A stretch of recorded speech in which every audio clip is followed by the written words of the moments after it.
यह विचार जर्मन दार्शनिक फ्रेडरिक विल्हेल्म नीत्शे से प्रेरित है, जिन्होंने इंसान को कमजोर नहीं बल्कि आत्मनिर्भर देखना चाहा। मदद करना कब नुकसान बन जाता है। नीत्शे की एक कठोर लेकिन आवश्यक सीख। जरा एक पल रुकिए और खुद से एक बहुत ईमानदार सवाल पूछिए।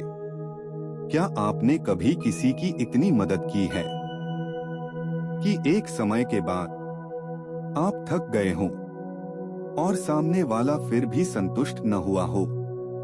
अगर हाँ, तो शायद समस्या आपकी नियत में नहीं थी। शायद समस्या मदद की सीमा में थी।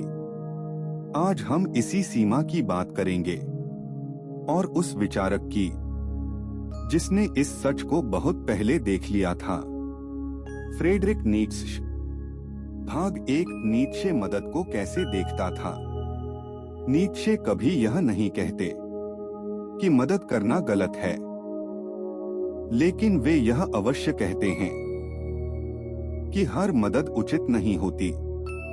उनके अनुसार कुछ मदद ऐसी होती है जो सामने वाले को सहारा नहीं देती, बल्कि उसे कमजोर बना देती है। क्योंकि जब कोई व्यक्ति अपने संघर्ष से नहीं गुजरता, तो उसका आत्मबल विकसित नहीं होता, और बिना आत्मबल के कोई भी व्यक्ति स्वतंत्र नहीं बन सकता। भाग 2। बार बार मदद करने का छुपा हुआ परिणाम। जरा शांति से सोचिए।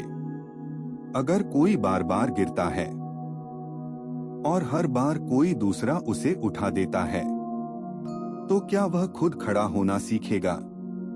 नीत्शे कहते हैं, जब आप हर बार किसी को बचाते हैं, तो आप उससे खुद को संभालने का अवसर छीन लेते हैं। धीरे धीरे वह व्यक्ति प्रयास करना छोड़ देता है और आपकी मदद उसके लिए सुविधा बन जाती है। यह मदद नहीं रहती, यह आदत बन जाती है। भाग 3। मदद कब अहंकार का रूप ले लेती है। यह स्वीकार करना थोड़ा कठिन है, लेकिन आवश्यक है।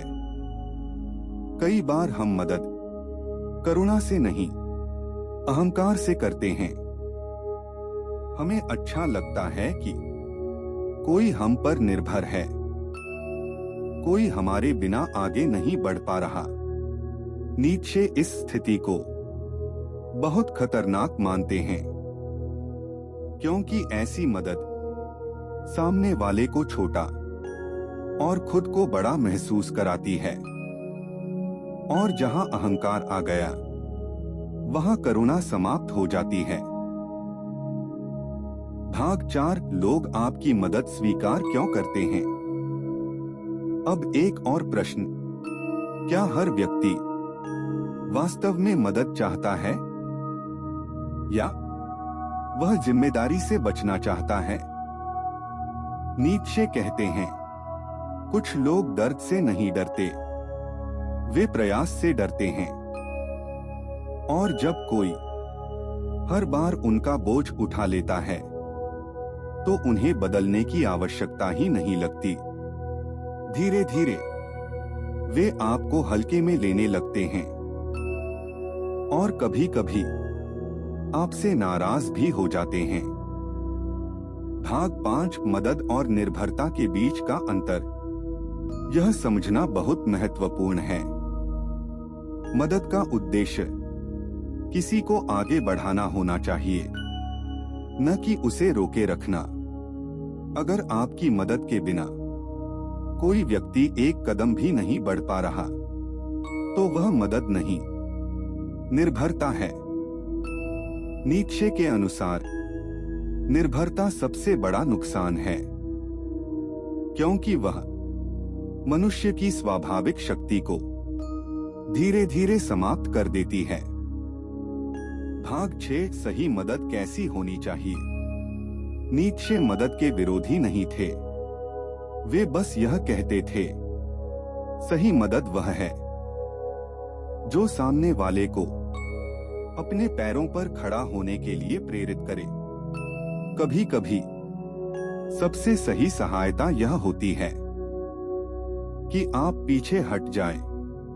कभी कभी किसी को गिरने देना उसे उठना सिखा देता है। यह कठोर लग सकता है, लेकिन यही जीवन की सच्चाई है। भाग 7, जब पीछे हटना आवश्यक हो जाता है। अगर आप हर बार किसी की समस्या अपने ऊपर ले लेते हैं, तो एक समय ऐसा आता है जब आप खुद को खोने लगते हैं। नीत्शे हमें यह सिखाते हैं कि स्वयं की रक्षा करना स्वार्थ नहीं है, यह आत्मसम्मान है, और आत्मसम्मान के बिना कोई भी व्यक्ति संतुलित जीवन नहीं जी सकता। भाग 8, मदद, दूरी और अपराध बोध। कई लोग दूरी बनाने को बुरा समझते हैं, लेकिन हर दूरी बेरुखी नहीं होती। कभी कभी दूरी सबसे आवश्यक निर्णय होती है। अगर आप हर बार अपराध बोध में मदद कर रहे हैं, तो वह मदद आपको अंदर से तोड़ देगी। नीत्शे कहते हैं, जो खुद को बचा नहीं सकता, वह किसी और को सही दिशा नहीं दे सकता। भाग 9, इस विचार को जीवन में कैसे अपनाएं। अपने आप से पूछिए, क्या मेरी मदद किसी को मजबूत बना रही है या निर्भर? क्या मैं इसलिए मदद कर रहा हूं क्योंकि यह सही है, या इसलिए क्योंकि मुझे अच्छा महसूस होता है? ये प्रश्न आसान नहीं हैं, लेकिन ये प्रश्न जीवन को स्पष्ट बनाते हैं। भाग 10, समापन। अगर आपने भी कभी किसी की बहुत मदद की है और बदले में खुद को खाली पाया है, तो अपने आप को दोष मत दीजिए। आप बुरे नहीं हैं, आप बस ज्यादा देने वाले हैं। अब बस इतना याद रखिए, हर मदद पुण्य नहीं होती और हर पीछे हटना गलत नहीं होता। अगर ये बातें आपको सोचने पर मजबूर कर रही हैं, तो यह साफ है कि आप सिर्फ सुनने वाले नहीं, समझ रखने वाले इंसान हैं। कुछ सच्चाइयां एक बार में नहीं खुलती, वे समय के साथ धीरे धीरे स्पष्ट होती हैं। अगर आज की बात आपके भीतर कहीं ठहर गई हो, तो यह सिर्फ शुरुआत है। अगली बात, अगला विचार यही मिलेगा।